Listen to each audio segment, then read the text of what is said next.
जे पारा म्हणून सांगितलेला आहे तो कशा पद्धतीचा राहते ते मी आता तुम्हाला सांगणार आहे. आता आपले सगळे झाडं आहे ना हे, या झाडामध्ये काही औषधी वनस्पती आहे. जसं आता हे तुळस जे आहे ते कोण औषधी वनस्पती आहे ना. याच्यापासून फायदे काय असतात?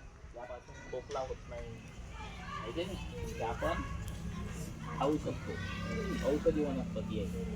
अशाच पद्धतीने हे कडुलिंब सुद्धा आहे. कडुलिंब आहे ना, हे कडुलिंब सुद्धा काय आहे? औषधी वनस्पती आहे. कडुलिंब आहे हे खाऊ शकतो आपण.